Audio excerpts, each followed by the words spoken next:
Nitro. Ya. Ini kalian bisa lihat bagaimana aplikasinya ya. Nah, ini salah satunya yang kalian lihat di sini ada road test ya. Jadi ini tes jalan kendaraan yang berbahan bakar biodiesel. Nah, ini sudah lama dilakukan. Jadi pernah dilakukan untuk ini ya. Saya ke atas ini aja ya, kelihatan ya.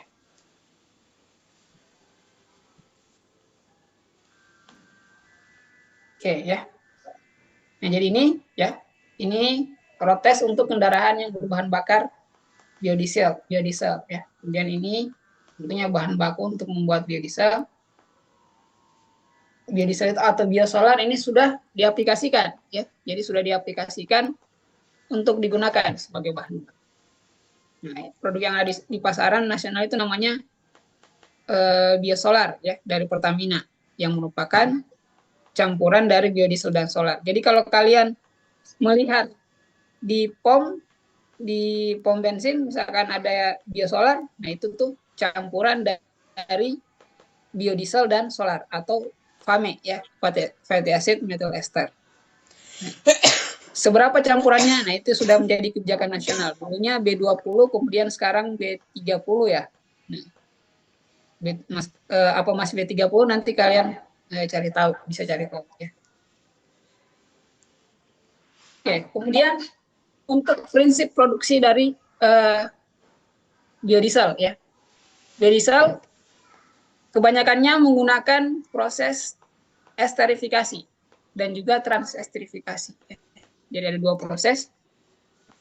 Dan namanya berarti reaksi esterifikasi yang akan terjadi di sini.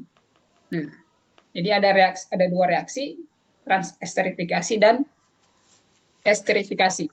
Nah, sumbernya dari apa? Sumbernya dari trigliserida.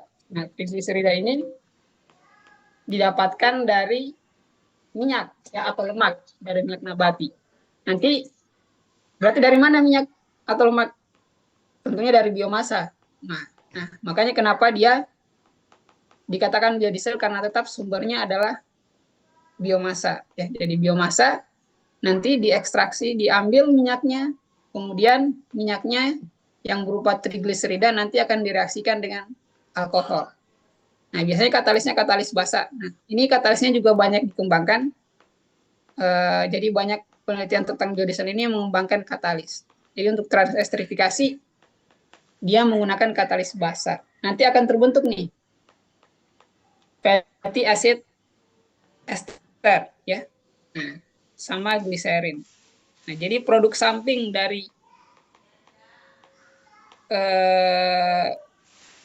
dari biodiesel ini adalah gliserin atau gliserol ya. Nah, jadi gliserol ini cukup melimpah juga, dan bahkan saya sendiri saya memanfaatkan gliserol ya untuk membuat senyawa lain seperti misalkan mengkonversi menjadi asam format. Nah, asam format juga sebagai sumber hidrogen ya, karena dia mengandung atom hidrogen ya, jadi dia bisa langsung terdekomposisi menjadi hidrogen dan karbon dioksida. Nah itu penelitian saya terkait dengan pemanfaatan gliserol menjadi produk lain. Ini semua masuk kategori namanya bioenergi atau biorefinery. Ya, jadi bagaimana memanfaatkan bahan baku biomasa tadi untuk menjadi energi atau produk energi. Nah, jadi seperti itu sebenarnya yang dipelajari dalam teknologi bioenergi itu ya. Jadi bagaimana kita mengkonversi biomasa untuk menjadi sumber energi ya. Sumber energi dalam hal bahan bakar ya secara langsung, atau produk-produk energi ya, nah, atau produk turunannya. Nah, jadi seperti ini strukturnya ya. Misalkan R-nya diganti dengan seperti ini, tergantung trigliseridanya ya. Jadi R-nya ini akan mengacu kepada trigliseridanya. Misalkan minyak canola, misalkan dia mengandung trigliserida rantai karbonnya berapa misalkan. ada yang C18, misalkan ada yang seperti oleat misalkan atau yang lain ya. Nah, itu tentunya akan membedakan jumlah R-nya ya, atau rantai metilnya ya, seperti itu. Kemudian untuk esterifikasi, kalau esterifikasi, nah jadi dia asam lemak ini direaksikan dengan alkohol. Jadi ini lanjutan dari transesterifikasi ya. Nah, jadi di sini dia direaksikan lagi dengan alkohol menggunakan katalis asam yang nantinya akan menghasilkan juga alkyl ester atau metil ester dan air. Ya, jadi ada dua proses untuk produksi biodiesel. Ya. Proses utamanya itu adalah transesterifikasi dan esterifikasi. Nanti kalian bisa cari ya. Nah, bagaimana masing-masing kelebihannya dan juga kekurangannya. Oke ya. Ini ke halaman sih.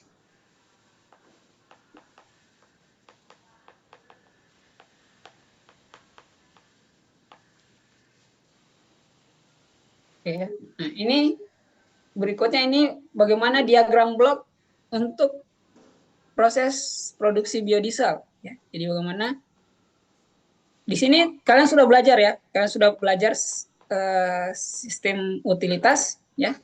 Utilitas yang berkaitan dengan air maupun sumber daya ya. Seperti itu. Nah, di sini utilitasnya dia menggunakan tentunya listrik, electricity, kemudian boiler. Nah, di sini juga menggunakan air pendingin, cooling water, kemudian hot water dan water supply tentunya ya.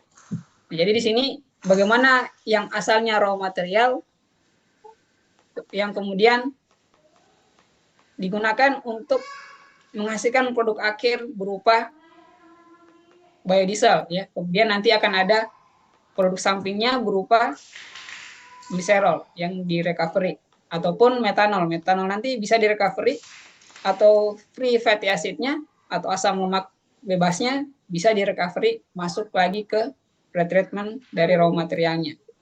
Nah, reaksinya di sini inilah, di sini terjadi reaksi proses esterifikasi atau transesterifikasinya di sini. Nah, kemudian setelah menjadi produk dia perlu dimurnikan. Jadi dalam proses produksi biodiesel itu ada proses pemurnian juga di sini. Ya, jadi ada purification, kemudian nanti ada produk handlingnya.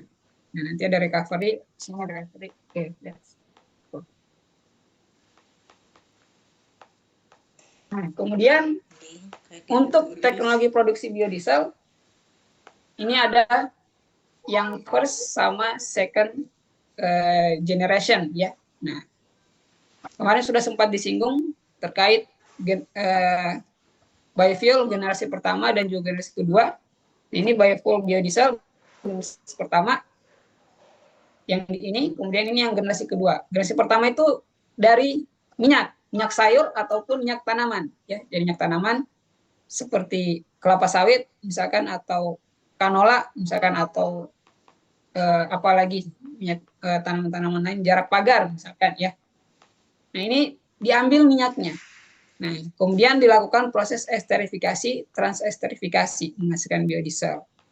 Nah, untuk yang generasi kedua, nah ini di sini memanfaatkan biomas kayu, woody biomas. Nah, ini bisa dari proses pirolisis kemudian gasifikasi ya, menghasilkan, kalau pirolisis menghasilkan bio oil, kemudian nanti bisa di hydrocracking menjadi gasoline ya, atau gasoline apa? Bensin premium ya. Nah, jadi di sini prosesnya di sini terjadi perkembangan ya. Semula hanya proses untuk menghasilkan biofuel generasi pertama ya. Jadi bagaimana dari generasi pertama kemudian dikembangkan menjadi generasi kedua ya, seperti itu. Nah, untuk generasi pertama proses produksi biodiesel kualitas tinggi ya. Nah, tentunya nanti untuk mendapatkan biodiesel kualitas tinggi ini dia ada lagi proses lanjutan ya. Nah, ini kan esterifikasi, transesterifikasi. Nah, kalau di sini dia perlu ada lagi reaksi yang namanya hidrogenasi parsial. Nah, sesuai dengan namanya, reaksi hidrogenasi di sini menggunakan katalis dan ada input hidrogen. Nah, input hidrogen ini nanti akan bisa membuat biodieselnya mungkin yang masih mengandung ikatan rangkap ya, atau masih belum sesuai karakteristiknya dengan diesel yang seharusnya. Nah, bisa dari, kalau diesel itu ada namanya angka setan ya. Nah, kalau bensin itu angka oktan ya. Kalau diesel biasanya untuk kualitasnya di apa, parameternya itu namanya angka setan namanya ya. Oke. Sudah pernah dengar ya? Ada yang sudah pernah dengar atau baca ya terkait ini ya, terkait diesel. Diesel itu setana ya. Jadi angka setan. Kalau bensin oktan, sehingga dia angka oktan. Kalian tahu bensin ada dari Pertamax ya, Pertalite, Premium, atau bensin yang dulu ya. Nah, itu yang dilihat adalah angka oktannya ya. Nah, kemudian kalau diesel yang dilihat adalah angka setannya ya. Nah, nanti di sini ada generasi pertengahan antara generasi 1 dan generasi 2. Nah, namanya 1,5 T generation. Nah, di sini minyak nabati tadi dilakukan proses yang namanya hidrodeoksigenosi. Ya. Nah, di sini ada ya namanya ya, ada hidrogenasi, kemudian deoksigenasi, ada hidrodeoksigenasi. Jadi ada penghilangan oksigen di sini ya. Nanti kalian bisa baca ya. Di sini ada menggunakan input hidrogen juga ya. Kalau tadi hidrogenasi dia mirip ya. Nah, di sini menggunakan input hidrogen dan juga katalis. Nah, nantinya di sini masih belum selesai hidrodeoksigenasi tadi. Jadi minyak nabati yang mengalami hidrodeoksigenasi tadi, dia mungkin masih mengandung siklik di ikatannya, atau mungkin masih mengandung ikatan rangkap ya, misalkan yang tidak sesuai misalkan. Nah, di sini dilakukan proses isomerisasi. Nah, isomerisasi, kalian tahu isomer ya? Ada yang tahu isomer apa itu? Yang pernah kalian pelajari isomer apa?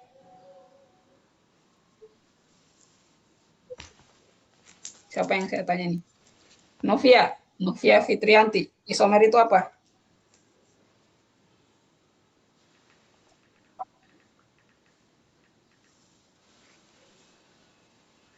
Ada suaranya, Novia?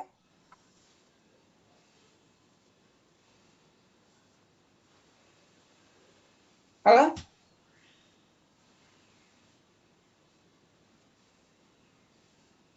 Isomer itu apa?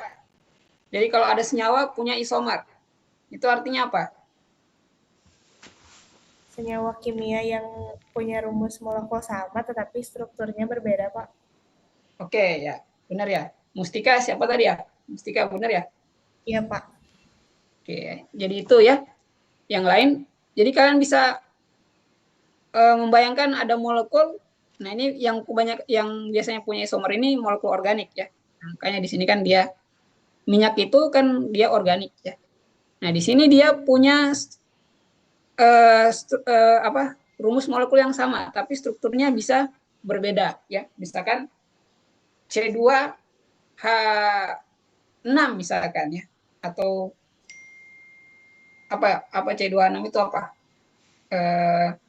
Etana ya. Oke, C2H6 misalkan etana. Etana itu dia bisa atau yang lain ya, dia bisa yang berupa rantai lurus. Kalian pernah ya pelajarannya ya. Rantai lurus atau dia berupa cabang ya.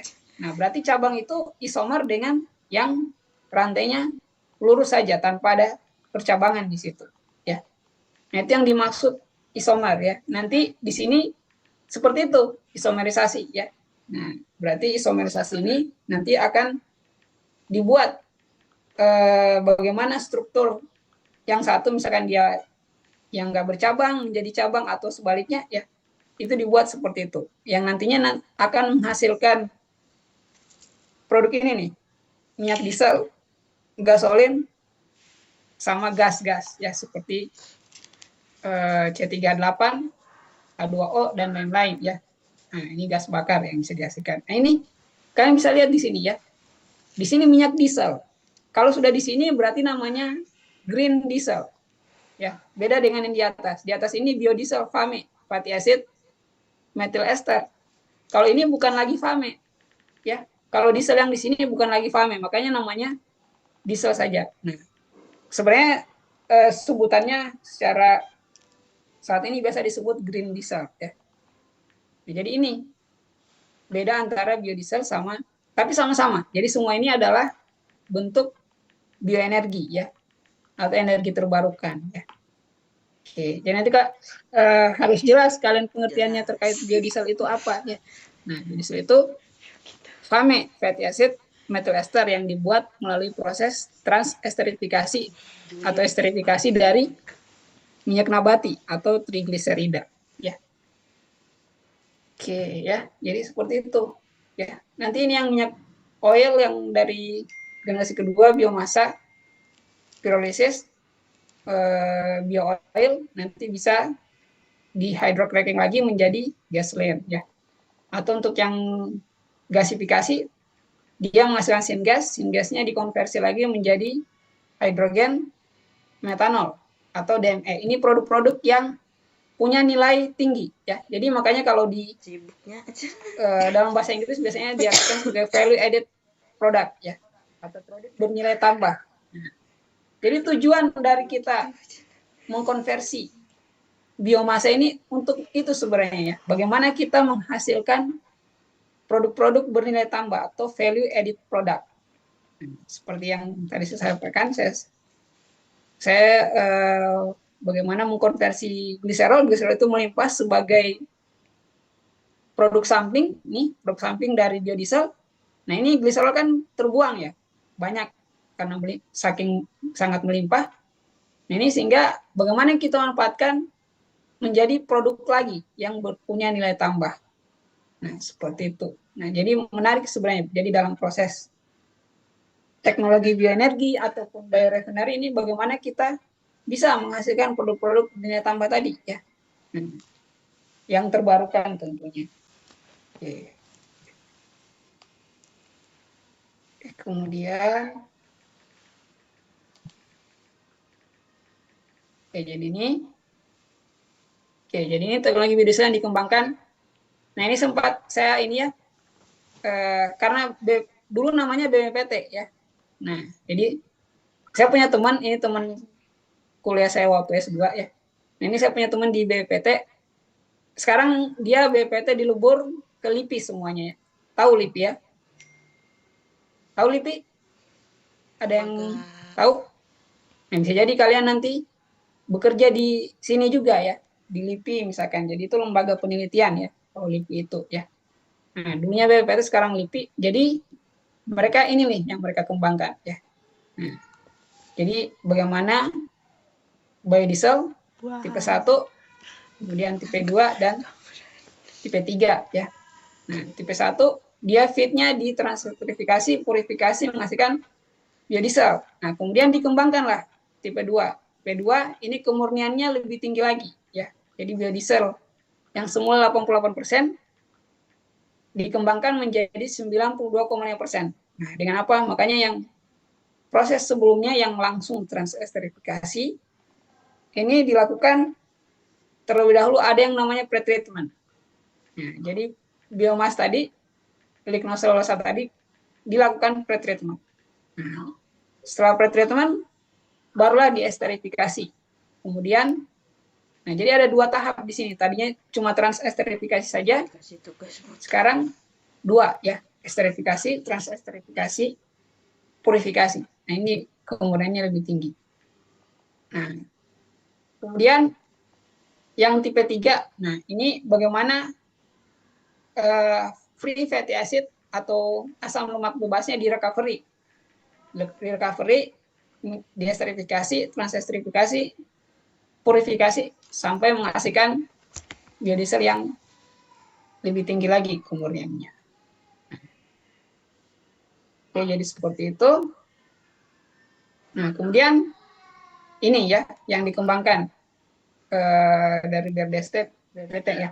Mungkin sekarang sudah lebih ini lagi ya, ininya pengembangannya ya.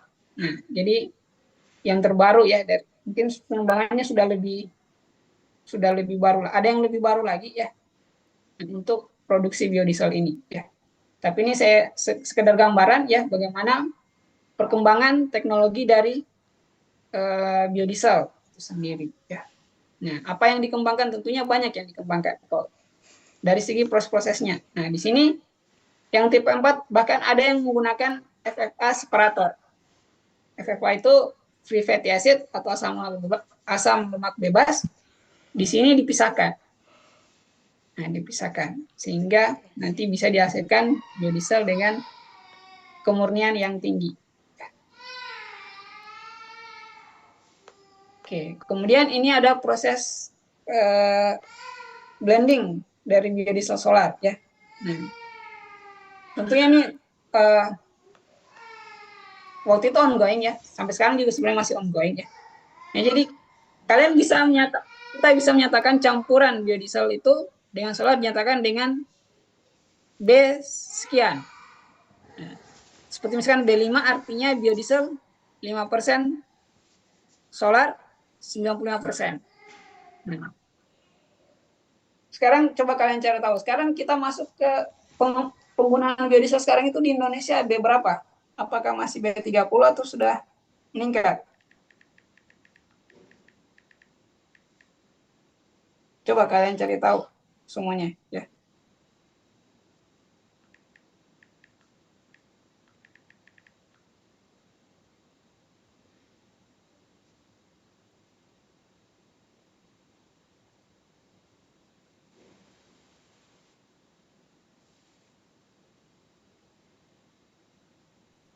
B35, Pak. B35. Oke, berarti sudah ada peningkatan ya dari sebelumnya yang B30 ya. B35 berarti artinya 35% biodiesel, sisanya adalah solar. Nah, jadi proses pencampuran biodiesel dengan solar ini bisa dengan sistem batch maupun kontinu. Jadi kalau yang kalian lihat di POM itu ada biosolar, nah itu tuh biodiesel ya, campuran antara biodiesel dengan solar. Nah, jadi bisa menggunakan sistem yang batch. Nah, jadi kalian sudah pelajari ya terkait batch sama kontinu bedanya apa ya, nggak perlu diingin lagi ya. Jadi biodiesel input, solar input ya. Nah, tapi kalau yang kontinu tentunya dia ada yang dikembalikan lagi ya. Nah, ada proses kontinu di sini. Jadi biodiesel, solar di sini yang diatur adalah volume rasionya. Nah, seperti itu. Oke, kemudian ini ada yang dikenal dengan atau namanya teknologi lurgi ya. Teknologi lurgi. Teknologi lurgi ini punya kelebihan ya. Di antaranya efisiensi proses yang tinggi ya. Jadi dia punya efisiensi yang tinggi sehingga menghasilkan FAME 100% ya. Nah, jadi FAME bisa dihasilkan dengan kemurnian hingga 100% menggunakan teknologi lurgi ini ya.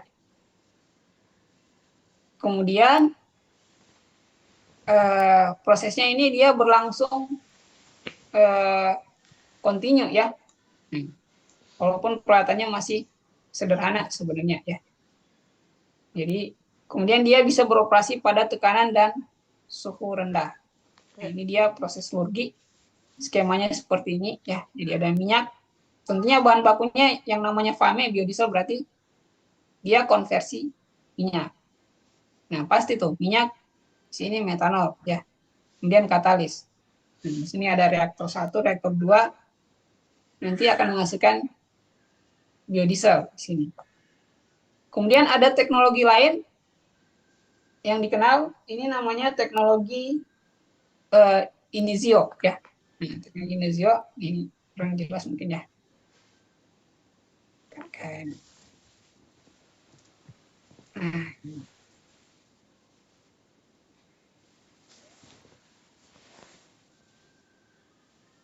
ya.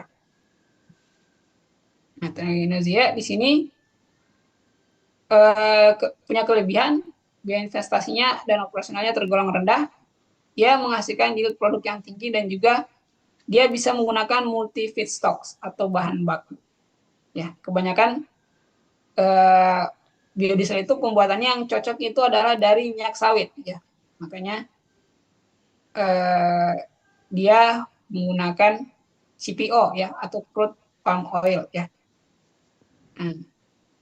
Di sini dia akan dikonversi untuk menghasilkan biodiesel dengan teknologi Inizio tadi ya. Nah, ini kompleks juga nih prosesnya ya. Prosesnya kompleks ya. Di sini ada crude transesterifikasi yang menghasilkan crude glycerin lagi diproses lagi ya. Dengan flash column, kemudian menghasilkan metanol di recovery ya. Nah, nanti metanolnya bisa masuk lagi ya ke proses seperti itu. Ya. Oke, kemudian selain teknologi ini ada yang dikenal dengan teknologi Xen ya. Ini bentar, ya.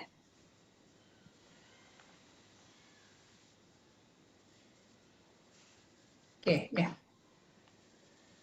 Nah, dia juga menghasilkan biodiesel dengan yield yang tinggi. Nah, kualitasnya juga tinggi. Jadi sebenarnya ketika kalian mensintesis biodiesel itu nggak cuma yieldnya ya, nggak kalian mendapatkan yield yang tinggi, nggak cukup berhenti sampai situ. Tapi kualitasnya ini apakah memenuhi standar? Kalau nggak memenuhi standar, nggak bisa dipakai. Ya, standar ini apa? Terdiri dari angka setannya, kemudian macam-macam ya, macam-macam dari parameter biodiesel ya. Nanti mungkin saya kasih tugas, kalian mencari tahu. Nah, jadi tugasnya mencari tahu bagaimana apa saja parameter kualitas dari biodiesel seperti itu ya. Kemudian teknologi Sevon, jadi macam-macam biodiesel ya. Karena bahan baku dari biodiesel itu kan minyak ya, minyak lemak. Minyak lemak itu dia ada minyak yang mengandung FFA tinggi. Nah, FFA ini dia bisa mengganggu proses pembuatan biodiesel. Nah, jadi itu perlu treatment. Nah, ini kalau teknologi CFO di sini dia mampu memproses minyak dengan FFA yang tinggi. Nah, dia menggunakan pengeringan, menggunakan purifikasi atau pemurnian dengan pengeringan dry purification yang juga menggunakan resin. Nah, ini masih tergolong rendah dari segi biaya operasional. Kemudian yieldnya sekitar lebih dari 90%. Nah, dia sudah memenuhi standar. Nah, ini pabriknya terpasang di Bekasi ya. Nggak tahu apa masih ada sekarang. Nah, jadi ini prosesnya kalian bisa lihat lagi diagram prosesnya.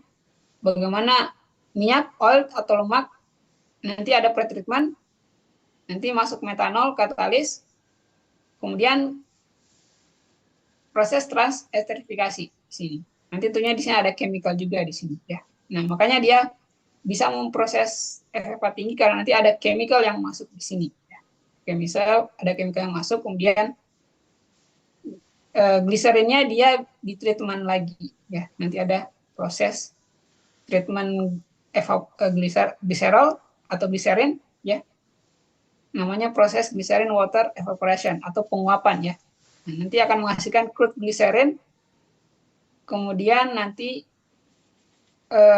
sebagiannya didistilasi dan di bleaching menghasilkan gliserin yang lebih tinggi konsentrasinya. Ya, kalau ini crude glycerin dari proses evaporasi, nanti untuk menghasilkan gliserin dengan konsentrasi yang lebih tinggi lagi, maka dia didistilasi sama di bleaching. Nah, ini proses ini ya, ada proses tambahan di sini ya. Oke, jadi nanti setelah dipurifikasi baru biodieselnya bisa ready for use, artinya apa, siap digunakan ya. Oke, jadi kalian sudah melihat tadi berbagai macam teknologi-teknologi yang digunakan untuk produksi biodiesel. Sekarang kita coba lihat ya bagaimana aspek yang berkaitan dengan produksi biodiesel. Ada beberapa aspek ya. Ini yang pertama aspek bahan baku ya. Jadi bahan baku yang dipilih untuk produksi biodiesel di sini harus ada spesifikasi sesuai dengan yang diinginkan ya. Sesuai dengan yang kita inginkan atau sesuai dengan standar tentunya. Jadi yang dilihat adalah spesifikasi dari minyak nabatinya. Kemudian kepastian suplai bahan bakunya. Nah, jadi selain spesifikasinya kalau sudah cocok, misalkan dia canola atau jarak pagar misalkan, ya, maka ini dia suplainya, ya, suplainya harus bisa lancar tentunya, ya. Kemudian harganya, nah, kita mau produksi biodiesel, tapi harganya mahal, nah, buat apa? Ya. Jadi harga bahan bakunya yang murah. Nah, ini kita lihat juga harga bahan baku. Nah, ini bahan baku potensial. Ini ada CPO tentunya ya. Nah, teknologi konversi CPO yang sudah masif dilakukan atau minyak sawit ya. Dan turunannya ya. Turunannya ini ada PFAD, WVO, CPOS ya. Nah, ini juga bisa dikonversi menjadi produk tadi ya, value added produk tadi. Kemudian alternatif lain ada minyak jarak pagar ataupun minyak nabati lain, minyak kelapa, minyak biji karet dan lain-lain ya. Bisa jadi kalian ada yang penelitian tentang pembuatan biodiesel ya menggunakan minyak nabati dari mana saja seperti itu. Kalian sudah TA ya? Ada yang sudah TA? Oh, D4 mungkin ya? D4 lagi proses TA ya? Sekarang ya? Halo? Benar? Sementara habis magang ini TA gitu.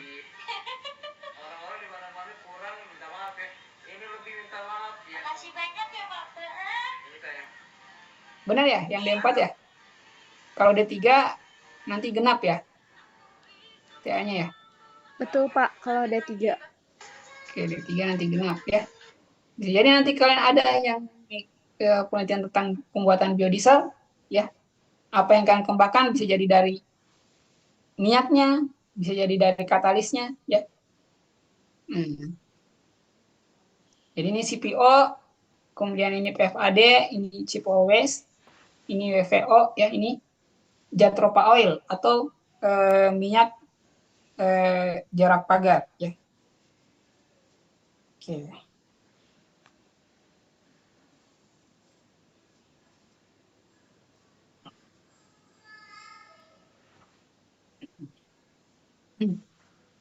WVO ini limbah juga ya. Nah, kemudian untuk bahan bakunya adalah minyak nabati ya. Jadi aspek yang kita tinjau bahan bakunya ini adalah minyak nabati. Semua tipe triglyceride dan refined vegetable oil. Nah, ini yang bisa digunakan. Kemudian bisa juga di blending antar minyak nabati. Seperti kita bisa campurkan antara minyak kedelai dengan minyak kelapa sawit. Nah, ini nanti tergantung ya keperluan. Nah, kemudian selain tipenya adalah kadar FFA-nya. Nah, kalau kadar FFA-nya tinggi, maka konsumsi katalisnya tinggi dan sabun yang terbentuk tinggi.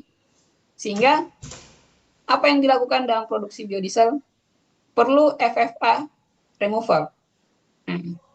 yang perlu dipertimbangkan biaya refining dari minyak nabati. Yang tolerable, yang bisa ditoleransi ini adalah kadar FFA yang kurang dari 5%. Jadi kurang dari 5%. Ini bisa ditoleransi.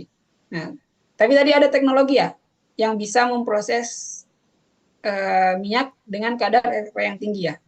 Nah, tadi proses apa tadi ya? Nanti bisa ditanyakan, nanti kalian tahu ya teknologinya ya. Kemudian kadar GAM. Nah, kadar GAM tinggi ini bisa terjadi emulsi dalam proses settling. Kemudian ada kelemahan biodieselnya, yieldnya rendah. Nah, ini kalau dia kadar GAM-nya tinggi. Kemudian kadar air tinggi dalam minyak nabati ini akan mempengaruhi yield dari biodiesel. Nah, selain itu ada kadar insoluble atau yang tidak larut, ini 0,8 sampai 1%. Jadi ini spesifikasi untuk bahan bakunya. Kemudian bahan baku yang lain tentunya selain minyak nabati, reaksinya alkohol. Nah, tipe alkohol yang banyak dipakai itu metanol. Metanol kenapa dia lebih reaktif dan lebih murah dibandingkan alkohol yang lain seperti etanol. Sehingga yang dipakai adalah metanol untuk produksi biodiesel. Kemudian untuk penggunaannya digunakan ekses. Kenapa ekses?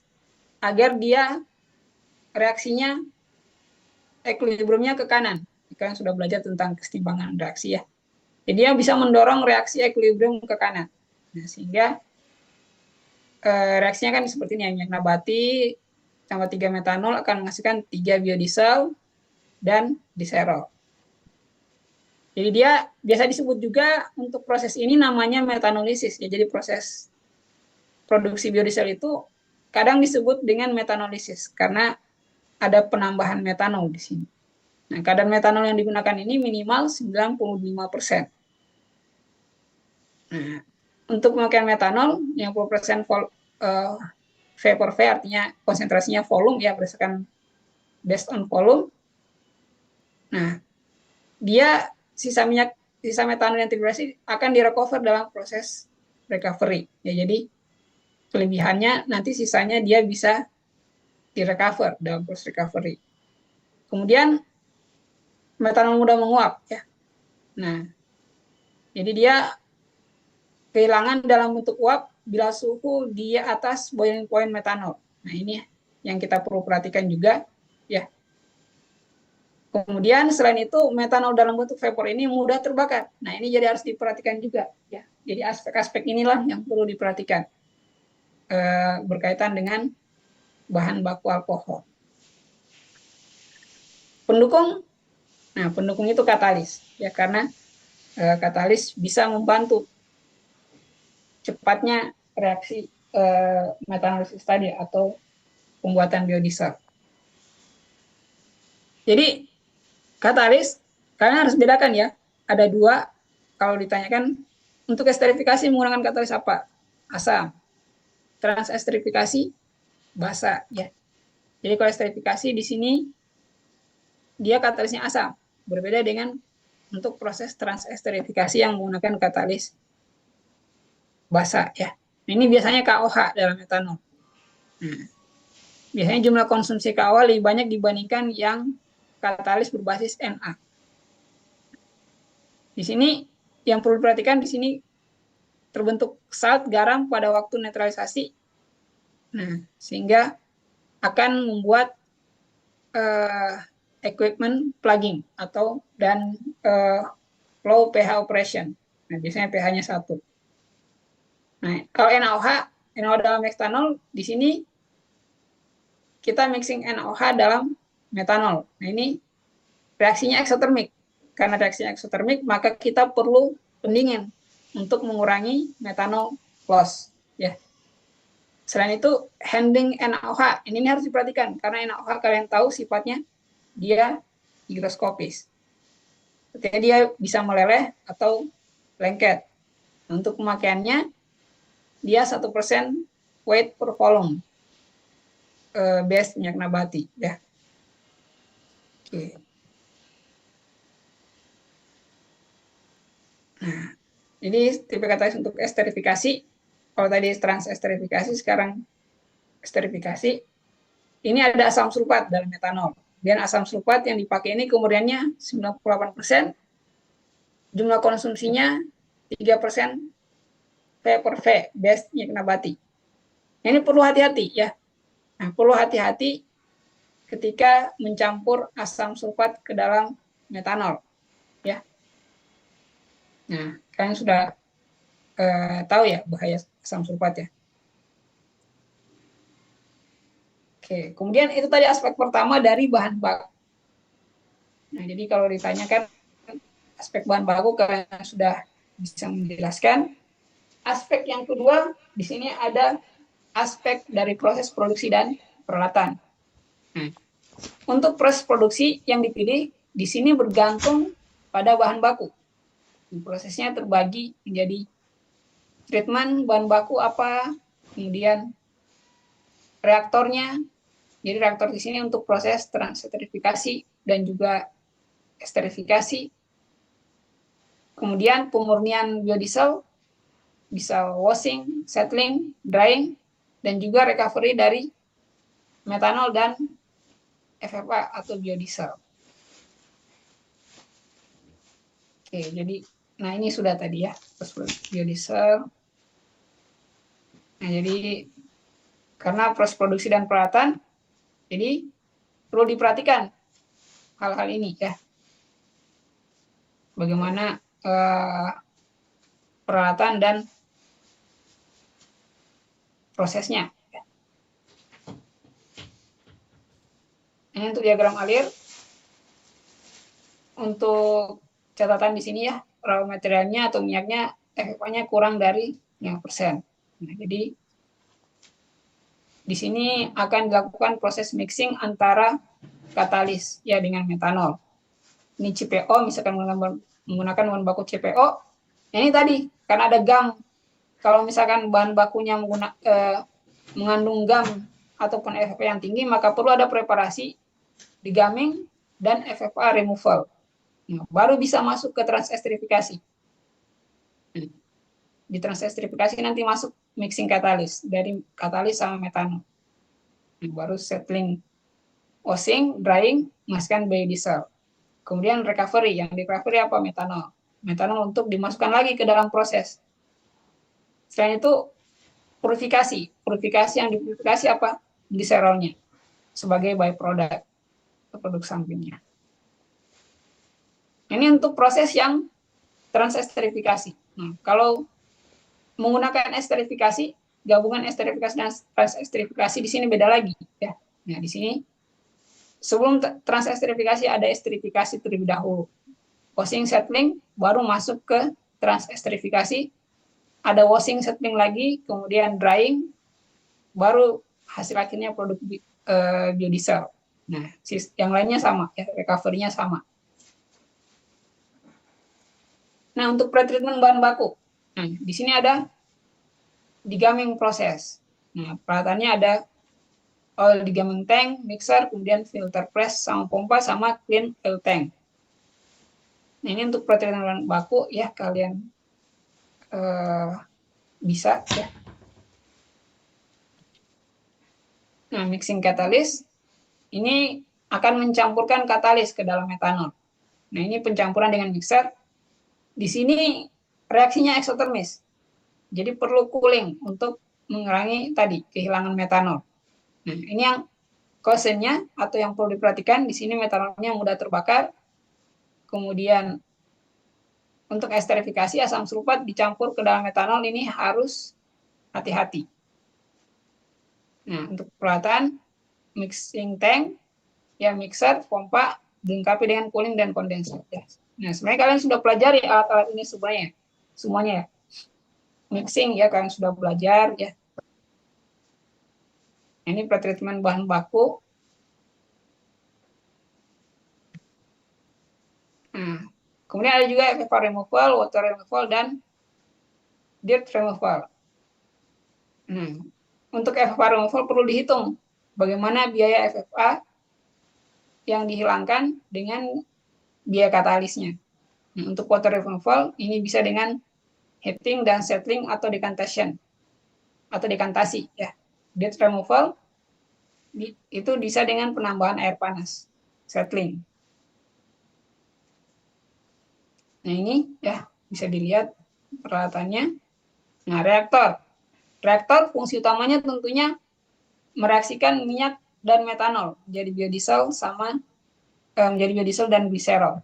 Nah, inputnya minyak nabati, metanol plus katalis, kemudian dipanaskan. Hasilnya nanti biodiesel sama gliserol, minyak yang tidak bereaksi dan metanol yang tidak bereaksi. Jadi nggak akan semua metanolnya bisa bereaksi ya, nggak akan semua, pasti ada metanol minyak sisa seperti itu. Nah, untuk tangki reaktor dilengkapi dengan heater, mixer, serta pompa transfer atau sirkulasi. Nah, ini ada perlu indikator yang diperlukan. Di sini ada temperatur dan level. Nah, di sini kalian sudah pelajari semua sebenarnya ya. Semua proses kalian sudah belajar ya. Nah, di sini aplikasinya di sini. Nah, ini reaktor skala laboratorium mudah. Nah, ini reaktor untuk skala industrial. Nah, kemudian transestrifikasi versus estrifikasi. Nah, kalau transestrifikasi, dia raw material dengan kadar FFA kurang dari 5%. Nah, kalau estrifikasi, yang kadar FFA-nya lebih dari 5%. Jadi kalau ditanyakan, kenapa sih perlu estrifikasi? Nah, karena ada raw material yang kadar FFA-nya lebih dari 5%, sehingga perlu dilakukan estrifikasi dahulu sebelum masuk ke transestrifikasi. Kalau misalkan dia kurang dari 5%, bisa langsung ditransestrifikasi ya. Hanya saja karena ada raw material yang tadi FFA-nya lebih dari 5%, maka dia tidak bisa langsung ditransestrifikasi. Nah, ini untuk reaksinya trigliserida. Kalau transestrifikasi, katasnya basah ya. Nah, kalau estrifikasi dia asam ininya karboksilatnya, kemudian dia FFA metanol ya, nanti menjadi biodiesel sama air ya. Nah, asam karboksilat, alkohol menghasilkan tadi metil ya, metil ester, kemudian H2O juga ya. Nah, ini katalisnya asam ya, beda ya. Jadi kalau ditanyakan bedanya, perbedaan utamanya adalah kalau estrifikasi dilakukan untuk memproses bahan baku yang kadar FFA-nya lebih dari 5%. Nah, jadi kalian sudah bisa menjelaskan ya kalau nanti ditanyakan. Nah, kemudian ada batch versus continue. Nah, jadi tiap proses ini jadi tergantung keperluan tentunya dan dilihat lagi ya yang mana yang lebih efisien, masing-masing ada kelebihan sama kekurangannya. Untuk batch di sini kalau skala produksinya kecil, nah bisa menggunakan sistem batch. Nah, dia tentunya kelebihannya unit operasi dan sistem perawatannya lebih sederhana dan lebih fleksibel dalam persyaratan bahan baku. Nah, kalau continue, dia lebih ketat. Bahan bakunya dia ketat atau fix. Nah, dia sistem produksinya lebih kompleks. Nah, dia tentunya mencakup instrumentasi dan kontrol. Nah, ini yang kalian sudah pelajari juga. Ya. Nah, jadi, bagaimana pengetahuan proses di sini diaplikasikan dalam proses produksi. Ya. Nah, kemudian washing dan settling. Ya, jadi settling, pengendapan di sini sama pencucian bisa dilakukan dalam satu tangki. Nah, fungsinya untuk memisahkan biodiesel sama gliserol. Nah, kan tadi dia terbentuk produknya biodiesel sama gliserol. Nah, ini harus dipisahkan antara biodieselnya sama gliserolnya. Nah, jadi dia bisa memurnikan biodiesel dari pengotor, katalis, juga metanol.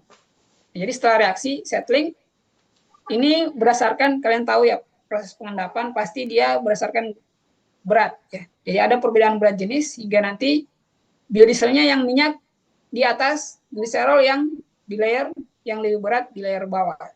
Nah, masing-masing layer ini masih mengandung metanol, sehingga nanti perlu di treatment lagi, ya. Di washing ya. Nah, washingnya sampai air washingnya terlihat sedikit sabun di sini. Kemudian didekantasi. Dekantasi penuangan, ini perlu hati-hati untuk memisahkan atau mengeluarkan layer bawahnya. Layer bawah berarti yang dipisahkan tadi, apa tadi? Gliserol, ya. Nah, ini. Jadi kalian ditanyakan bisa tahu, ya. Nah, untuk tangki washing atau setting di sini dilengkapi dengan heater dan inlet air panas serta pompa. Ya, kan nanti washingnya bisa menggunakan air panas. Nah, sama di sini dia perlu indikator temperatur sama level. Ya, kalian sudah belajar instrumentasi. Ya. Nah, hal yang perlu diperhatikan ini adanya metanol yang menguap, hilangan metanol atau kerugian metanol, sehingga kadang membutuhkan kondenser. Kondenser buat apa? Devita, kondenser buat apa? Kalau ada yang namanya kondenser, ini buat apa sih?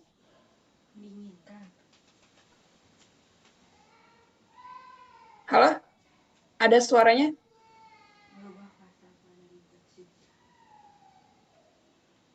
Siapa tahu yang tanyakan Devita atau Hardi. Nah, Hardi ada suaranya. Kondenser buat apa?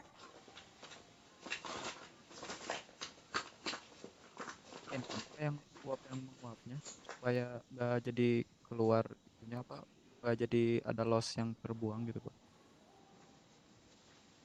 Kondensasi, benar ya? Iya, Pak.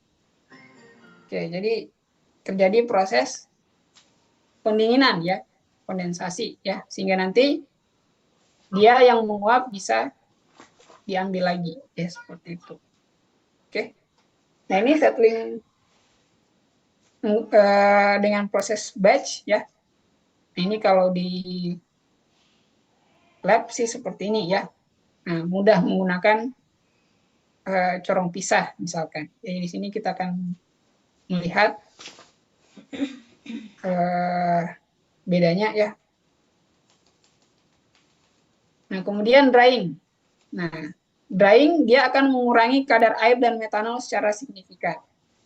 Nah, tentunya kalau namanya drying berarti menggunakan pengeringan bisa dengan panas ya dan vakum. Untuk vakum drying nanti dilengkapi dengan heater, steam, sama pompa vakum. Kemudian ada pompa transfer atau sirkulasi, juga cooler. Nah, untuk mendinginkan biodiesel setelah dikeringkan. Ini sama perlu indikator temperatur, tekanan, sama flow, aliran kalau di sini ya. Ini reaktor washing drying, ada kalian bisa lihat ini apa level ini ya, apa indikator. Nah, kemudian filter.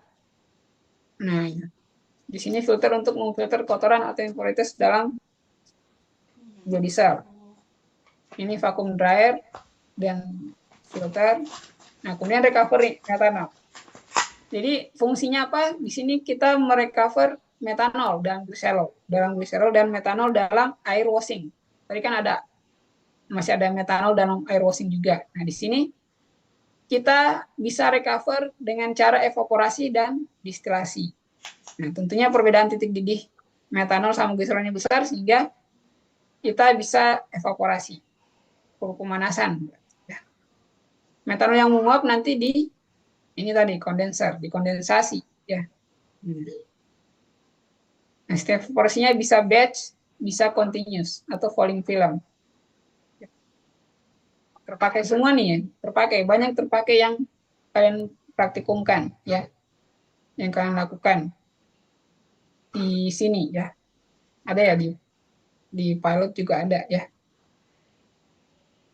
Nah, recovery metanol dan air washing ini dengan distilasi ya. Oke. Ini distilasi ya, kalau di pabrik ya ini ya alatnya. Kemudian recovery gliserol. Jadi gliserol sebagai produk juga perlu direcover. Nah, dia di recover dengan evaporasi atau distilasi lanjutan dengan vakum. Nah, selain itu FFA. FFA tadi apa? free fatty acid ya, atau asam lemak bebas ya. Nah, ini hasil FFA dapat direaksikan secara esterifikasi untuk menjadi biodiesel. Nah, jadi tadi sudah ada dua aspek bahan baku, aspek proses dan peralatan. Sekarang aspek yang ketiga, ini ya, jadi perlu kalian ingat, aspek-aspek yang ditinjau dalam proses produksi biodiesel. Aspek yang ketiga ini ada utilitas dan pendukung. Nah, utilities ini menggunakan boiler dan sistemnya cooling water dan sistem water supply, electricity, bisa menggunakan PLN dan genset. Nah, genset tentunya untuk antisipasi kalau PLN-nya mati listrik, sama sistem kontrol. Kemudian ada storage di sini. Ini tenaga energi yang terjadi ya dalam proses biodiesel, dalam proses pembuatan biodiesel ya. Nah, di sini ada make up water, cooling tower. Di sini ada proses. Nah, proses nanti tentunya membutuhkan pendingin ya. Nah, sehingga ada pendingin dari cooling tower. Nah, cooling tower mensirkulasikan cooling water. Nah, tentunya di sini prosesnya menggunakan electricity, kemudian pemanas, nah hot oil ya, nah, dan juga boiler ya. Nah, boiler. Ya, jadi tentunya ini neraca energinya. Ya. Oke, tenang saja, nggak disuruh hitung. Ya. Ini transfer kalor, panas, temperatur, ya. Ini pada cooler, ini pada heater, ya. Kalian bisa hitung semua ini. Sebenarnya sudah kalian pelajari, ya, terkait ini, ya. Nah, jadi pengetahuan ini kalian pengetahuan dasar teknik kimia yang kalian pelajari, kalian bisa aplikasikan ya di sistem industri ya, seperti itu. Nah, jadi utilitas pemanas di sini ada heating type atau tipe pemanas menggunakan boiler. Boiler menghasilkan steam ya, kalian sudah sering ya menggunakan ini ya. Oil heater menghasilkan heating oil. Nah, atau minyak panas. Water heater menghasilkan hot water. Air heater menghasilkan heating air. Ya, jadi air di sini beda sama water ya. Water air, air ini apa? Udara panas. Electric heater. Nah, terus heating contact type atau tipenya ada yang direct sama indirect. Kalau direct tentunya kontak dengan media. Kalau indirect dia tidak kontak. Nah, boiler juga ada yang direct, open steam ada yang indirect. Nah, kalau oil heater indirect, water heater indirect, air heater dan juga electric heater bisa direct, bisa indirect. Oke, ini saya pikir. Nah, ini utilitas tadi utilitas pemanas, sekarang utilitas pendingin, cooling type. Nah, ini menggunakan cooling tower untuk menghasilkan cooling water atau chiller. Nah, cooling water suhu rendah. Nah, jadi bisa ditambah chiller di sini. Kemudian air cooler atau udara pendingin. Cooling air, menghasilkan cooling air atau udara pendingin. Nah, untuk kontaknya bisa juga sama ya, bisa direct sama indirect. Kebanyakannya dia dilakukan dengan indirect. Ya. Indirect cooling atau tidak kontak dengan media yang didinginkan. Ini cooling tower. Ya, di kita juga ada ya. Enggak, ya. Ini cooling tower. Tentunya terdiri dari beberapa macam cooling tower, ada fan, ada pompa sirkulasi, bak air, sama sistem perpipaan ya. Jadi ini yang umum ya. Inputnya air hangat dari proses dan outputnya air dingin ke proses. Nah, jadi nanti air dingin dialirkan ke proses, nanti proses menghasilkan air panas, nanti menjadi input di sistem water cooling system ini. Ya. Jadi dia bisa mendinginkan air yang telah dipakai untuk mendinginkan proses. Nah, ini untuk water supply system. Nah, jadi bisa disesuaikan spesifikasi tangki-tangki air dan pompa ini ditentukan. Nah, sesuai dengan kebutuhan air dan lokasi, sumber air dan suplainya. Ini water supply, tangki water supply atau storage, nanti boiler, cooling water, office, proses, ya. Ini yang umum, ya. Ini untuk electricity atau kelistrikan. Nah, di sini listriknya tentunya banyak, ya. Bisa, jadi kalian harus tahu untuk setiap utilitas ini kalian tahu, ya. Di sini dia digunakan untuk menggerakkan pompa, mixer, instrumen, peleton laboratorium, tentunya banyak, ya. Nah, sumbernya bisa dari PLN dan atau genset. Ini storage tank. Di sini banyak tentunya di industri kalian bisa lihat tangki-tangki seperti ini untuk menyimpan bahan baku ataupun produk. Nah, jadi untuk kapasitasnya tentunya sesuai dengan kapasitas dari pabriknya dan juga waktu penyimpanannya. Nah, jadi tadi sudah ada 3 aspek, sekarang ada aspek keempat, produknya. Nah, sekarang ini yang tadi saya bilang. Jadi kita melihat memproduksi sesuatu, kita harus memproduksinya sesuai dengan standar, ya. Nah, agar bisa digunakan dengan baik. Ini ada standar produk biodiesel, ini tergantung pada aturan. Misalkan kalau di Amerika STM, di Eropa N, ya. Kalau di Indonesia namanya SNI, Standar Nasional Indonesia. Jadi ada standar mutu biodiesel SNI ini, ya, nanti kalian bisa cari SNI-nya, ya.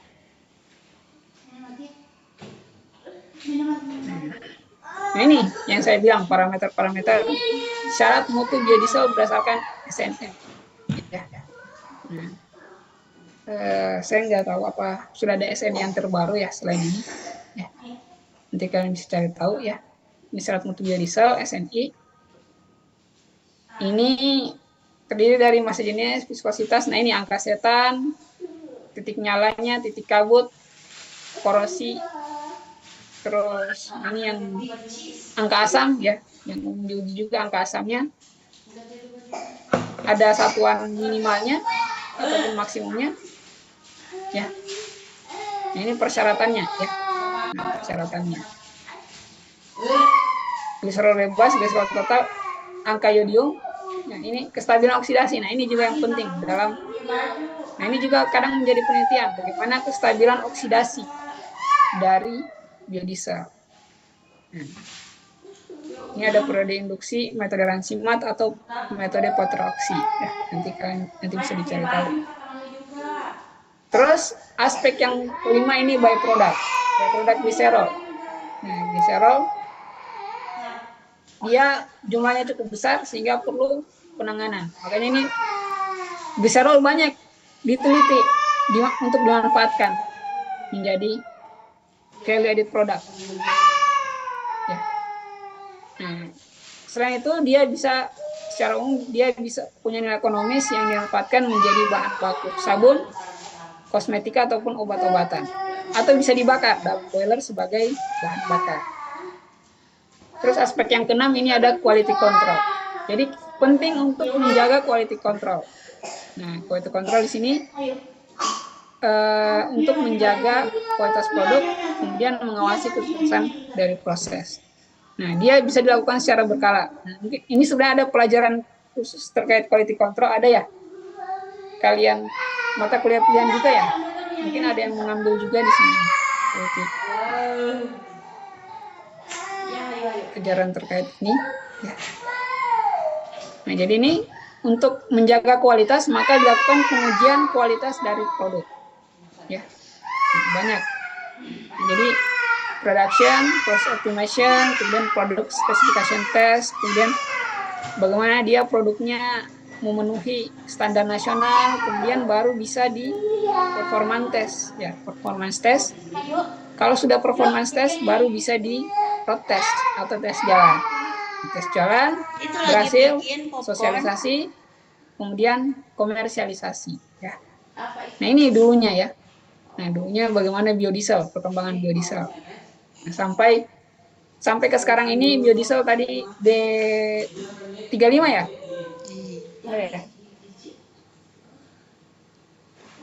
D35 ya sekarang. Nah, ini laboratorium sebagai tempat pengujian ya untuk kualitas dari produknya. Nah, ada aspek yang ketujuh, aspek operator. Nah, jadi kualifikasi operator ini harus sesuai ya. Misalkan operator pabrik S1, D3 STM dari Biologi Disiplin Ilmu Teknik Kimia, operator laboratorium teknik kimia analis ya.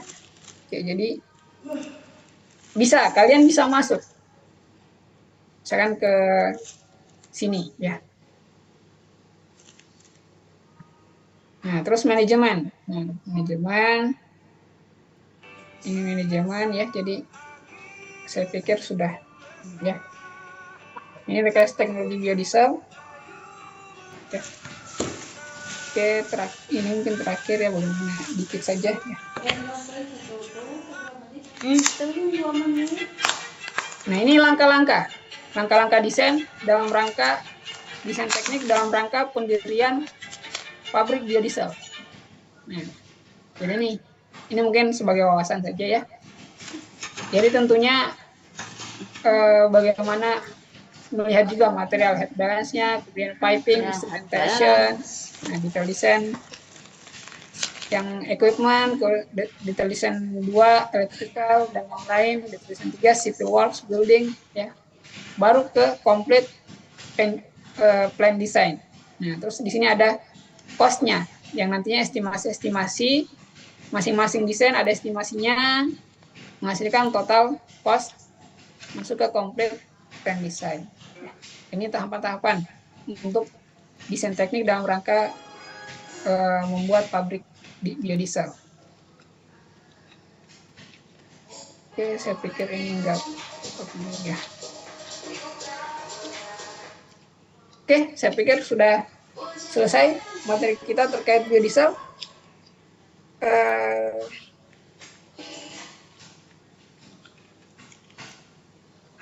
Saya stop